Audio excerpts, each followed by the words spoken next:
Radio Kantipur, radio राष्ट्रको।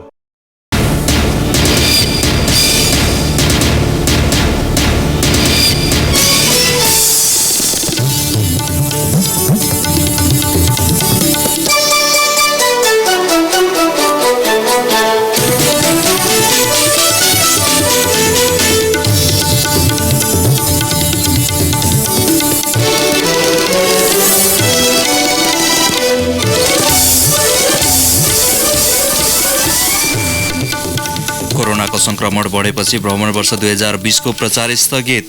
Corona भाइरसको सन्तास फैलिएसँगै नेपाल सरकारले घोषणा गरेको पर्यटन वर्ष 2020 प्रभावित हुने पक्का।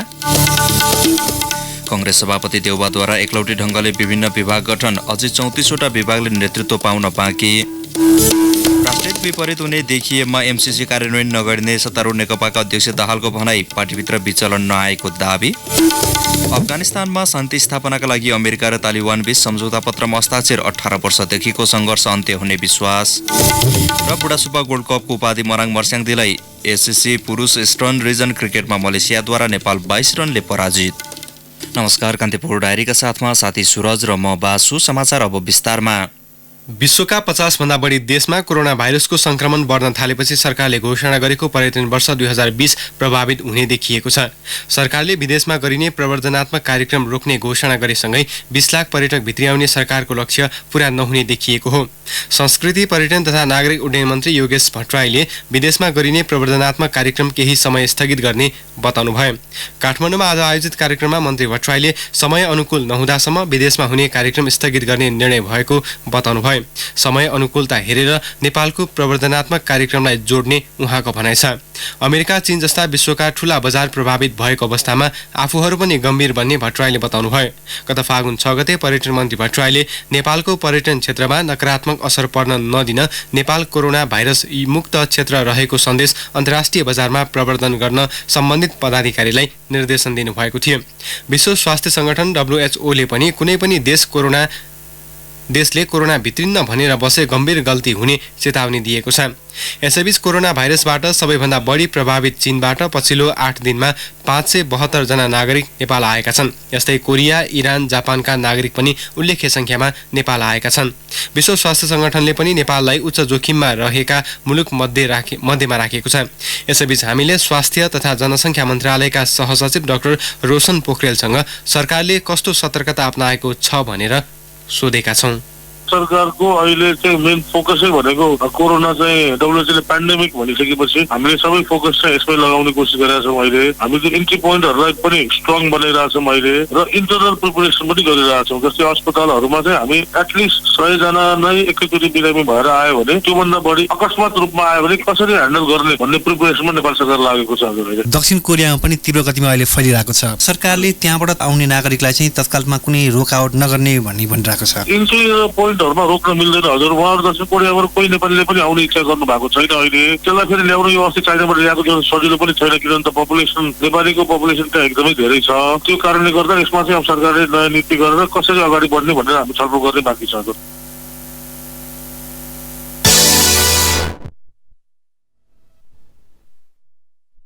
सभापति शेरबहादुर देउवाले एकलौटी ढंगले विभिन्न 13 विभागले नेतृत्व दिनुभएको छ। सभापति देउवाले गोपालमान श्रेष्ठलाई संगठन विभाग, रमेश रिजाललाई संघीय मामिला तथा प्रदेश समन्वय विभागमा मनोनित गर्नुभएको छ। फर्मुलाह मन्सुरलाई मुस्लिम, अर्जुन प्रसाद जोशीलाई स्थानीय तह समन्वय, आनन्द प्रसाद ढुङ्गानालाई वित्तीय तथा सहकारी संस्था समन्वय र अजय कुमार चौरसियालाई तराई मधेस समन्वय विभागमा मनोनयन गर्नुभएको छ। यस्तै महेन्द्र यादवलाई यातायात व्यवसायी समन्वय, शङ्कर भण्डारीलाई तरुण, सीता गुरुङलाई आदिवासी जनजाति र गोविन्द भट्टराईलाई नेपाली जनसम्पर्क समिति समन्वय विभागको प्रमुखमा मनोनयन गर्नुभएको छ। यस्तै उद्योग व्यापार विभागको प्रमुखमा चिनकाजी श्रेष्ठ, सूचना सञ्चार तथा प्रचार विभागको प्रमुखमा प्रवक्ता विश्वप्रकाश शर्मा र श्रमिक तथा ट्रेड युनियन विभागको प्रमुखमा शिवप्रसाद हुमागाई मनोनित भएका छन्।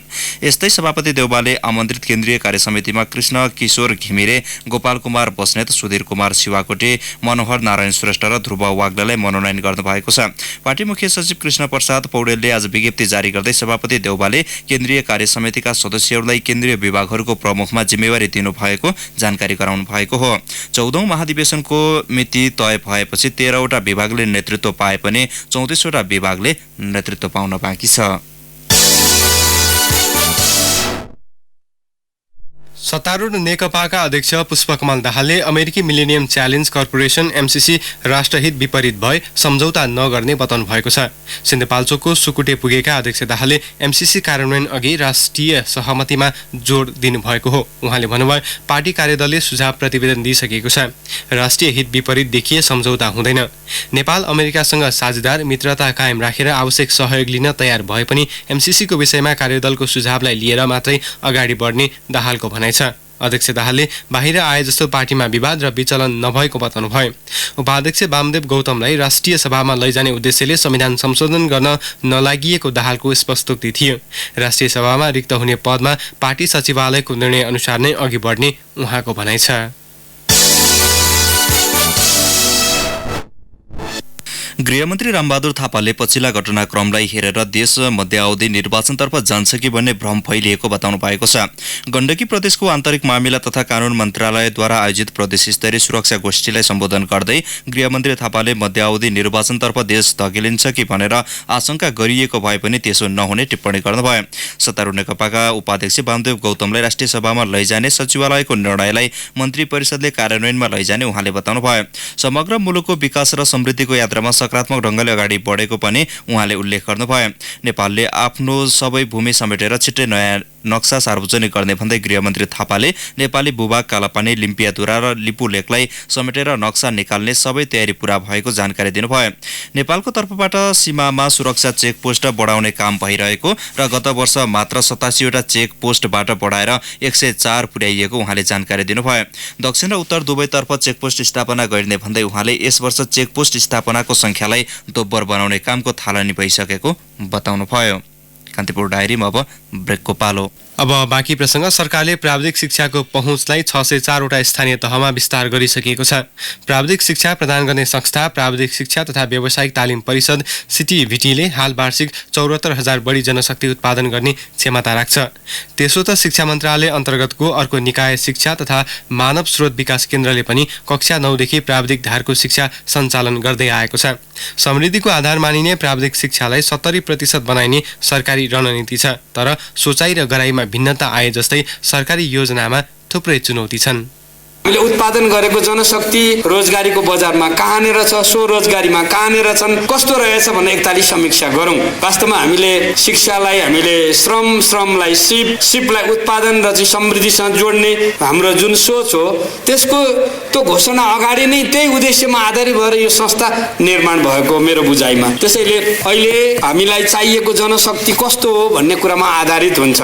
सिटिभिटीको 32औं वार्षिक उत्सवको अवसरमा शिक्षा विज्ञान तथा प्रविधि मन्त्री गिरिराज मणि पोखरेलले भने जस्तै प्राविधिक शिक्षा लिएका सबै जनशक्ति रोजगारमा लाग्न सकेका छैनन्। यसको प्रमुख कारण बजारको माग अनुसारको जनशक्ति उत्पादन नहुनु नै हो। प्रविधिको विकाससँगै अध्यावधिक हुन नसकेका पाठ्यक्रम, जनशक्ति प्रक्षेपण लगायतका विषयमा सरकारी ध्यान जान नसकी संस्थागत विकासमा मात्र ध्यान दिएकाले सो समस्या आएको प्राविधिक शिक्षाका विज्ञ गोविन्द गजुरेल बताउँछन्। हामीलाई असाध्यै धेरै सिपका मान्छेहरू चाहिएका छन्, तर सबै सिपका मान्छेहरू थोरै संख्यामा चाहिएको छ। एउटा इन्स्टिट्युट खडा गरेर एउटा सिपका मान्छेहरू 50 लाख त चाहिएको छैन, 50,000 पनि चाहिएको छैन। अहिले त वास्तवमा हामीले धेरै काम गरेको जस्तो देख्दछौँ, तर यसले चाहिँ नि एउटा निश्चित गति लिएर र निश्चित मार्ग दिशातर्फ गइराखेको देखिँदैन। वर्षेनी करिब 5 लाख श्रम बजारमा काम गर्ने जनशक्ति उत्पादन हुने गरेको सरकारी तथ्याङ्क छ। ती सबै युवा रोजगारमा लाग्नका लागि आवश्यक सिप नहुँदा कोही अध्यक्ष कामदारकै रूपमा विदेशिन्छन्, कोही नेपालमै विभिन्न बहानामा अल्झेका छन्। 40% युवा मध्ये करिब 11% त बेरोजगार छन्। रोजगारमा लागेका युवा मध्ये पनि आवश्यक सिप अभाव हुनु अर्को चुनौती छ। विडम्बना त करिब 6 लाख विदेशीहरू नेपाली श्रम बजारमा कार्यरत छन्। उद्योगमा आवश्यक जनशक्ति जनशक्ति स्वदेशमा उत्पादन हुन नसकेर विदेशी कामदार लिनुपर्ने बाध्यता रहेको उद्योग वाणिज्य महासंघ रोजगारदाता परिषदका उपाध्यक्ष भरत आचार्य बताउँछन्। सिम्पल एउटा म उदाहरण दिन्छु। हामी कहाँ इन्डस्ट्रियल सेक्टरमा अहिले इलेक्ट्रोनिकल्ली कन्फिगर हुने प्रोडक्सन प्रोसेस आइसक्यो। अब हामी अहिले मेकानिकल इन्जिनियरिङै पढाइरहन्छौँ भने त त्यहाँ त हाम्रो रिक्वायरमेन्ट र डिमान्ड ट्रेन मार्केट ट्रेन र डिमान्डसँग त मिलेन। त्यो वे अफ वर्किङ जसरी चेन्ज भइरहेछ, वे अफ स्किलिङ पनि त्यसरी चेन्ज हुनुपर्छ र त्यो एडप्टेसनलाई एक्सेप्टेन्स गर्नुपर्छ। त्यो एडप्टेसनको मस्ट इन्फर्मेसनको रिसिपेन्ट, पहिलो इन्फर्मेसन दिने रिसिपेन्ट को भन्दाखेरि निजी क्षेत्रको डिटेल सर्वे जरुरी छ कि अहिलेको रियल बेसको रिक्वायरमेन्ट के हो र हामीले कस्तो किसिमको ट्रेनिङ ह्युमन रिसोर्स रिक्वायरमेन्ट छ ताकि त्यो यहाँ चाहिँ कन्जम्सन गर्न सक्छौँ भन्ने कुरो। सरकारले प्राविधिक शिक्षालाई महत्त्व दिए पनि बजेट मार्फत भने त्यसलाई सम्बोधन गरिएको देखिँदैन। शिक्षा क्षेत्रमा छुट्याइने बजेट मध्ये पनि 4% मात्र प्राविधिक शिक्षा क्षेत्रमा छुट्याइनुले यसको गुणस्तरको पाटोमा ध्यान दिन नसकिएको विज्ञ बताउँछन्। अर्को पाटो बजारको माग अनुसारको उत्पादन गर्नतर्फ पनि ध्यान दिनुपर्ने सुझाव सरकारलाई छ। रेडियो कान्तिपुरका लागि रमेश दुलाल। विश्व बैंकको लगानीमा 5 थरमा निर्माण शुरू भएको 37.6 मेगावाट क्षमताको काबेली ए जलविद्युत आयोजना 1 वर्षदेखि अलपत्र छ। निर्माण भएका संरचना बेवारिसी जस्तै देखिन्छन् भने आसपास राखिएका सामग्रीमा खिया लागिसकेको छ।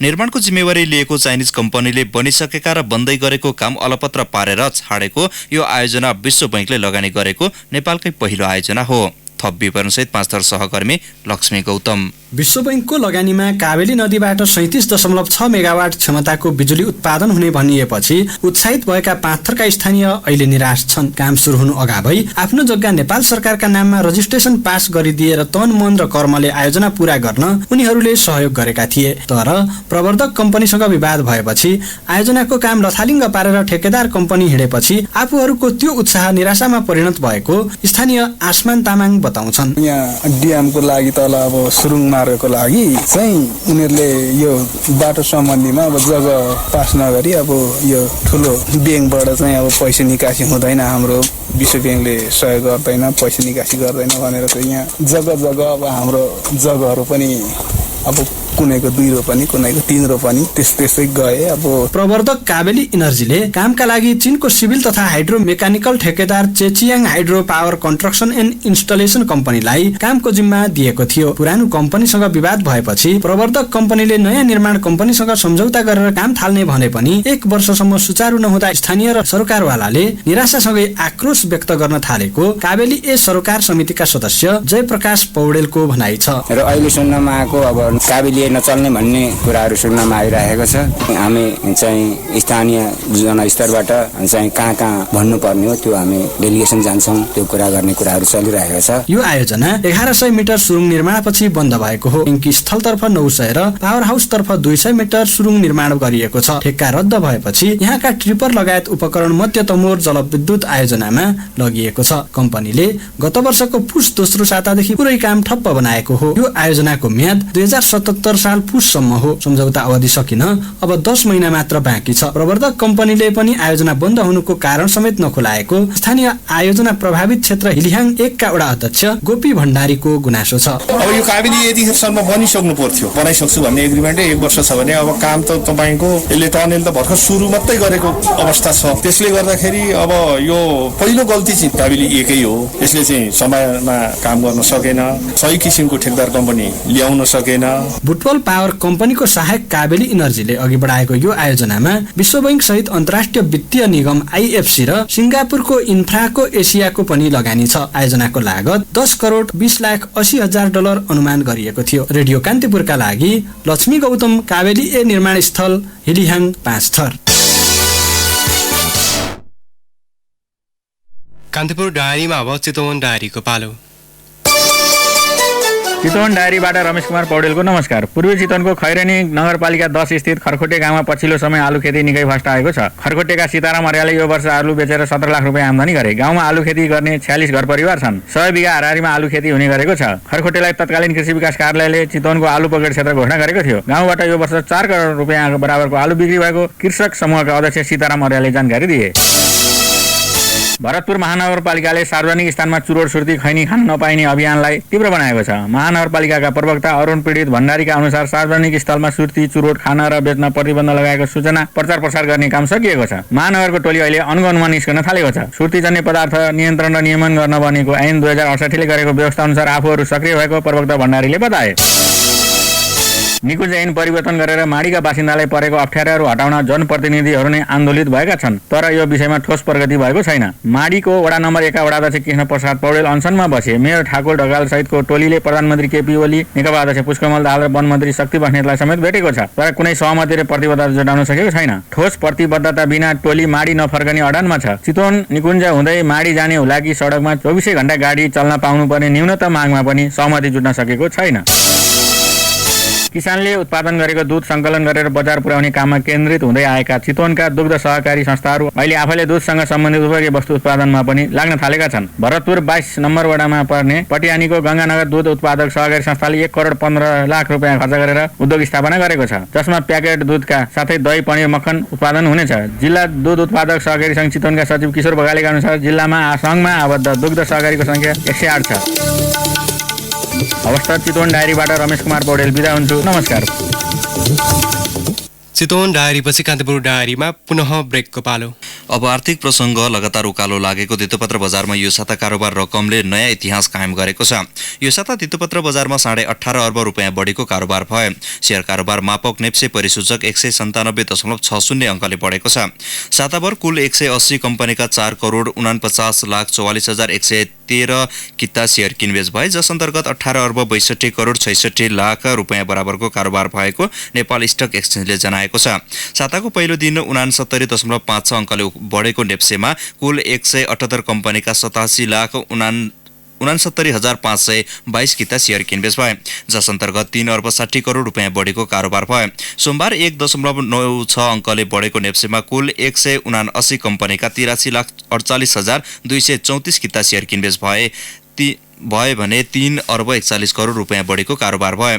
कारोबार हुने साताको तेस्रो दिन मङ्गलबार 43.2 अङ्कले उकालो लागेको नेप्सेमा 180 कम्पनीका 70,59,712 किता सेयर किनबेच भए, जस अन्तर्गत 2 अर्ब 79 करोड रुपियाँ बढीको कारोबार भयो। बुधबार 50.93 अङ्कले उकालो लागेको नेप्सेमा 180 कम्पनीका 79,05,989 किता सेयर किनबेच भए भने 4 अर्ब 15 करोड रुपियाँ बढीको कारोबार भयो। साताको अन्तिम दिन बिहिबार 36.5 अङ्कले बढेको नेप्सेमा 180 कम्पनीका 1 करोड 8,59,656 किता सेयर किनबेच भए, जस अन्तर्गत 4 अर्ब 46 करोड रुपियाँ भन्दा बढीको कारोबार भएको छ। अब अन्तर्राष्ट्रिय प्रसङ्ग। अमेरिका र तालिबान बीच आज कतारको राजधानी दोहामा शान्ति सम्झौतामा हस्ताक्षर भएको छ। अफगानिस्तान हिंसा भड्किएको 18 वर्षपछि सो सम्झौतामा हस्ताक्षर भएको हो। शान्ति सम्झौतामा तालिबान प्रतिनिधि र अमेरिकी विदेश मन्त्री माइक पोम्पियोले हस्ताक्षर गर्नुभयो। सम्झौताबाट अफगानिस्तानमा लामो समयदेखि जारी युद्ध अन्त हुने विश्वास गरिएको छ। अमेरिकी सेनाले 14 महिनाभित्र अफगानिस्तान छाड्ने तथा तालिबानले आफ्ना माग पूरा गर्न पुनः अफगानिस्तान सरकारसँग विस्तृत सम्झौता गर्ने उल्लेख गरिएको छ।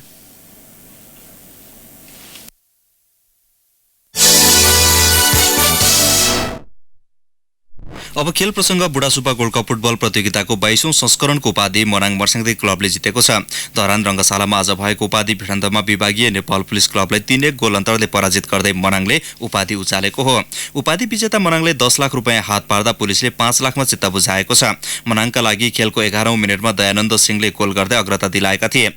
49औं मिनेटमा निशान लिम्बुले गोल गर्दै मनाङलाई 2-0 को अवस्थामा पुर्याएका थिए। खेलको इन्जुरी समयमा विमल राणाले थप 1 गोल गरे। पुलिसका लागि भोला सिलवालले 67औं मिनेटमा 57 गोल फर्काएका थिए।